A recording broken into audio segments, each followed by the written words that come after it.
Hi, I'm Andrew Wasson. Thanks for tuning in once again to my weekly guitar blog. It is Sunday, November 20th, 2011. And this time around, we're going to go to Paris, France, where we're going to hit a question that came in from Dimitri. He wrote in saying, I was wondering if you could cover a concept I've heard called substituting minor chords. What is the idea with this concept, and could you give a few examples of it in use? Thanks for your website and video lessons, from Dimitri in Paris, France. Well, thanks for writing in, Dimitri. You know, the idea of applying substitute minor chords is both a really cool idea, and it's also really extremely helpful for both songwriters and even rhythm guitar players alike. So now the concept itself of this whole principle works by way of essentially competing tones within chords, which, between the chords, they wind up sharing many of the same notes, so they substitute out for one another, basically. It's a fairly simple principle. And I think what I'd like to do to explain it is get a practical example going first.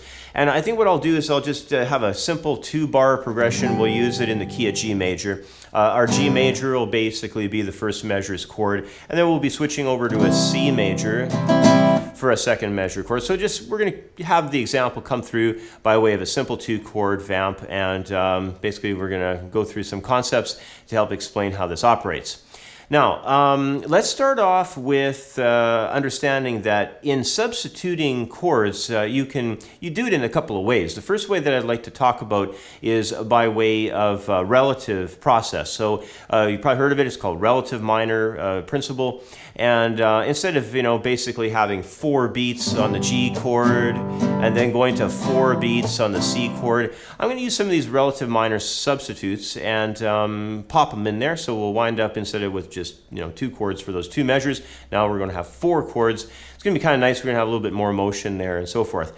Now, how this relative principle works is we go to the 6th note off of the root of each of the chords. So off of G major, if you count 6 notes higher, G, A, B, C, D, and E would be the note. We'd put our minor chord in there, so we'd have G major jumping over to E minor. That's our substitute idea coming in there. And then off of the C chord, when we get to our second measure, if you count 6 higher, C, D, E, F, G, A minor would be the substitute there. So we'd have C major jumping over to the A minor. So you can do this in a couple of different ways, but we're just going to keep it pretty simple with this 2-measure idea here. So what I'd like to do is just play through the original progression. We'd have just G major, and then moving to C major. Now here it is with the substitutes added in. So G major, E minor, and then C major to the minor substitute off A, and we go, through it again. So basically there's your example. And like I said, you can approach this in your songwriting from several different angles, but that's a very popular, very good place to start.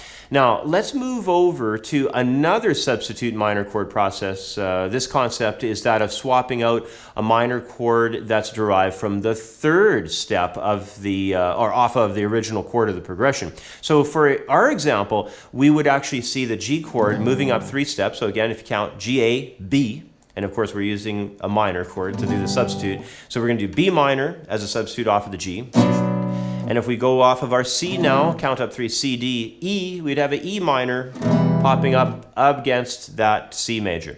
So again, I'll do a full pass through just the G, and then moving to the C chord. And now here's the substitutes. Here we go. So G major into the sub of B minor, and then the C major going over to the sub of E minor, and back.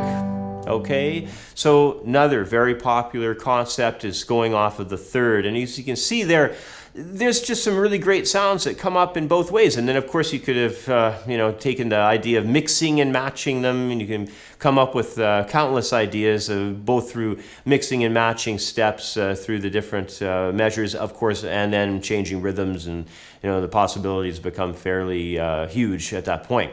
So there you have it. That is the operation of substitute minor chords, the 2 most popular ways anyway.